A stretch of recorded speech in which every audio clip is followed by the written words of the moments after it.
Winkels, horeca, gemeenten, overal rode cijfers. Het is donderdag 18 juni. Dit is Zeeland Nu. Coronacrisis zorgt voor zware verliezen. De impact van een aanranding. En regen zorgt voor overlast en waterpret. Dag dames en heren. De gevolgen die de coronacrisis heeft worden meer en meer zichtbaar. Vanmiddag werden cijfers bekendgemaakt van gemeenten en van de detailhandel en horeca in Zeeland. En om met die laatste te beginnen, ondernemers zijn somber. Er is sprake van zware omzetverliezen, blijkt uit onderzoek van de provincie. Ik heb 2 weken staan bibberen, want je weet niet hoe lang het duurt. En je weet niet, dan denk je van, wat gebeurt er? 295 ondernemers hebben meegedaan in dit onderzoek, verdeeld over 8 verschillende plaatsen in Zeeland. Het onderzoek is daarmee niet representatief, daarvoor was de respons in totaal gewoon te laag. Maar het geeft wel een bijzonder inkijkje in hoe de coronacrisis heeft toegeslagen in de Zeeuwse winkelstraten en onder de Zeeuwse horecaondernemers. En dan met name hier in Sluis, dat apart wordt vermeld in het onderzoek, omdat de respons hier onder ondernemers hoger was, maar ook omdat de resultaten hier sterk afwijken in vergelijking met de andere Zeeuwse plaatsen. Sluis heeft natuurlijk heel weinig inwoners, maar we hebben een winkel- en horecabestand wat gericht is op 5 miljoen bezoekers per jaar. En het merendeel van die bezoekers komt uit België natuurlijk. Onze vaste klanten zaten achter een Berlijnse muur toen de grens werd gesloten. Vervolgens werden de toeristen de provincie uitgezet en de tweede woningbezitters. Dat waren onze laatste klanten. En dat is de oorzaak dat Sluis zwaarder is getroffen. Met een geraamd omzetverlies van 56% tot september. In de rest van Zeeland is dat 36%. De provincie wil nu met het onderzoek aandacht vragen in Den Haag voor de Zeeuwse situatie in de hoop op meer steungeld. Daarnaast willen ze met de sectoren gaan kijken hoe ze toekomstbestendiger kunnen worden. En dan de gemeente. Veren maakte vanmiddag bekend dat het 11,5 miljoen euro schade leidt door de coronacrisis. En Veren is niet de enige gemeente die flink in de min schiet. Wij schatten de gevolgen voor de gemeente Veren op dit moment op 11,5 miljoen. Dus 8 miljoen dit jaar en 3,5 miljoen volgend jaar. Dus dat is inderdaad een behoorlijk gevolg daarvan. Schrok u toen u dat bedrag van 11,5 miljoen euro zag staan? Ja, dat is natuurlijk een fors bedrag en dat vergt ook om een uitgebalanceerd pakket om dat op te lossen. Nergens meer gratis parkeren, overal betaald parkeren, de OZB omhoog en u haalt 11 miljoen euro uit de algemene reserves. Dat is natuurlijk ook een enorme aanslag op de spaarpot van Veren. Klopt. En gelukkig hebben we een spaarpot in Veren en daar is die ook voor bedoeld. Door corona Veren in één klap armlastig? Nou, armlastig. We teren wel in op onze spaarpot. Maar we hebben een plan gemaakt waarbij we ook die spaarpot wel weer denken te kunnen aanvullen. En in Domburg is Ariane Lafort. Ja, Ariane, hoe is die 11,5 miljoen euro opgebouwd? Ja, voor Veren gaat het om de volgende posten. Door het ingezakte toerisme mist de gemeente tot en met volgend jaar vele miljoenen aan toeristenbelasting. Er wordt ook minder geparkeerd omdat er minder bezoekers zijn. Er is bijvoorbeeld ook extra personeel ingehuurd. Denk aan die BOA's die er moesten komen om al die mensen op afstand van elkaar te houden. En wat te denken van al dat voorlichtingsmateriaal dat is aangeschaft. Corona veroorzaakt de schade niet alleen bij ondernemers, maar ook bij gemeenten. En dan heb je het ook over niet-toeristische gemeenten in Zeeland. Denk bijvoorbeeld aan Terneuzen, niet bepaald een vakantiehotspot, maar ook in deze gemeente nu al 1,8 miljoen euro schade. We zijn niet de meest toeristische gemeente, maar desondanks zijn dat bedragen die op dit moment niet binnenkomen. Daarnaast heb je parkeergelden die we hebben, het winkelcentrum daaromheen wordt toch veel geparkeerd, dat valt dan weg. Nou, daarnaast hebben we heel veel sportaccommodaties waar je inkomsten van hebt. Nou, je merkt gewoon dat dat minder gebruikt wordt. Zelfs nu ze gaan gebruiken is dat op afroep. Dat gaat een heel andere indicatie zijn. We hebben een behoorlijk wat bedrijven hier in onze omgeving zitten. Nou, er zullen er altijd bij zijn die het net niet redden. Die zullen uiteindelijk bij ons ook in de boeken komen. Soms wat bijstanden. Nou, als je dat allemaal optelt, dan zitten wij ook op die 1,8 miljoen. Ariane, hoe gaan de Zeeuwse gemeenten die gaten dekken? Nou ja, goed, de gemeentes die hebben hun hoop gevestigd op het Rijk. Die heeft al aangekondigd coronaschade 1 op 1 te gaan vergoeden. Maar er is veel onzekerheid hoe die vergoedingsregelingen uiteindelijk echt gaan uitpakken. Dankjewel.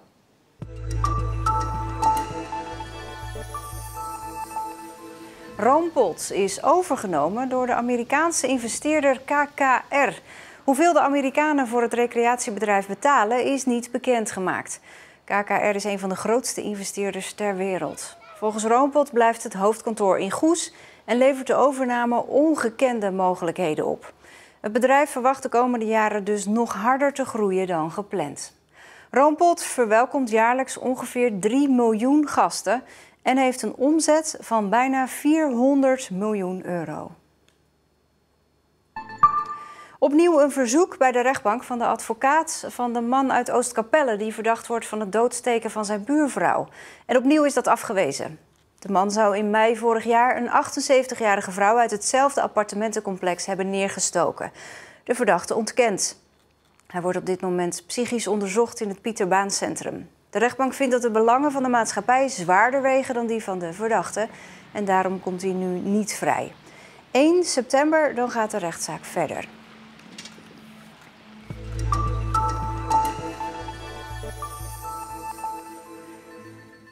De 24-jarige Ilja uit Oost-Soeburg durft niet meer alleen naar buiten. Sinds ze 2 maanden geleden werd aangerand toen ze op de terugweg was van een avondje stappen. Ilja deed aangifte en wil haar verhaal delen. En dat komt niet vaak voor volgens het Centrum Seksueel Geweld Zeeland. Er rust nog altijd een taboe op. Vreemde handen. Het is alsof er een pleister wordt gedrukt op een te grote wond, die er elke keer wordt afgerukt als de wond bijna is geheeld. Ik denk dat we in een wereld wonen die is vervuild en verwaarloosd in de loop der jaren.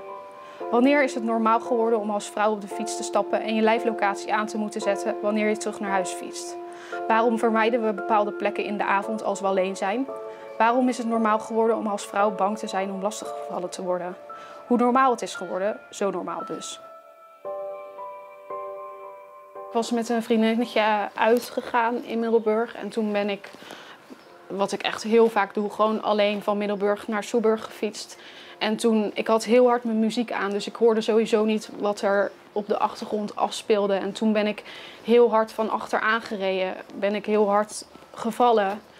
En toen kwam er een man naar me toe en die vroeg in het Engels van, gaat het goed? En toen zei ik, ja, het gaat wel. En toen begon hij me aan te raken en proberen te zoenen en zo. En toen verder, ik ben aangerand. Dus, ja. Ik freeze als er iets heftigs gebeurt. Dus ik wilde heel graag vechten ertegen of iets doen, maar ik kon niks. Dus ja, ik stond stil. Ja, dus ik zou heel graag willen dat ik er iets tegen had kunnen doen. Maar ja, dat weet je natuurlijk op het moment zelf niet.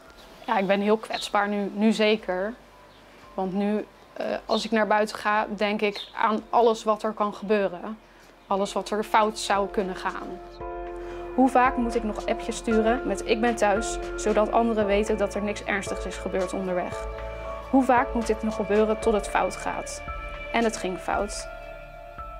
Daarom dacht ik, ja, ik moet deze tekst ook schrijven om het een beetje van me af te kunnen schrijven. En ook de wereld, zeg maar, te laten weten dat het heel vaak gebeurt. En dat ik wil laten weten dat we er misschien iets moeten aan gaan doen. Want dit is niet normaal. Dus ik wil gewoon heel graag dat het overgaat, zeg maar. Ligt het aan mij? Had ik niet langs die plek moeten fietsen? Had ik mijn locatie aan moeten zetten? Had ik überhaupt niet moeten fietsen? Durf ik ooit nog wel te fietsen? Durf ik ooit nog wel alleen te fietsen? En durf ik nog wel alleen in het donker te fietsen? Zoveel vragen en zo weinig antwoorden.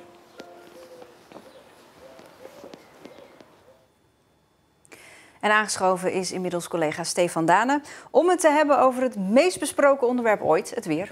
Ja, en in dit geval over regen en nog eens regen.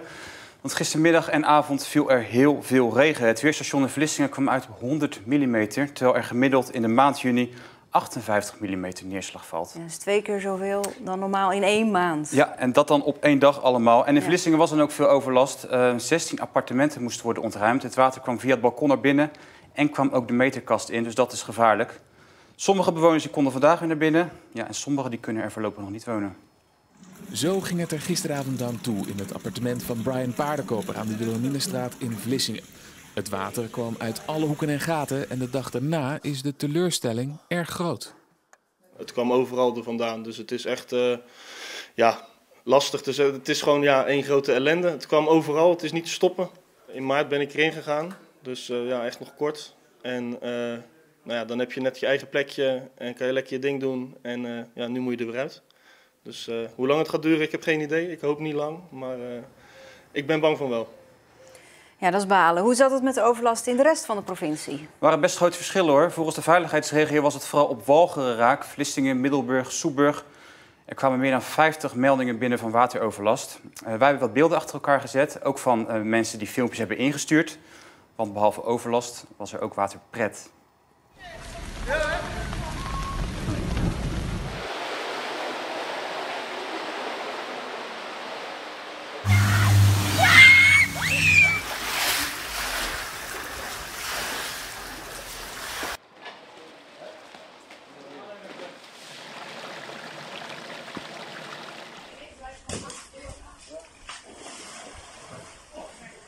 Ja, zo kan het ook. Inmiddels regende het hier en daar weer, hè? Ja, maar niet zo extreem als gisteren, dus laten we hopen dat het nu meevalt. Dankjewel. En dan nu het echte weerbericht. De ochtend verliep vrij zonnig en vanmiddag ontstonden inderdaad stapelwolken en vielen weer enkele buien. Morgen weer hetzelfde recept, een zonnig begin en later bewolking en een bui. Zometeen binnenste buiten. Vandaag het water in met een zeewierexpert. Nou, gaan we liggen. En dan zal ik je eens laten zien wat er allemaal te zien is.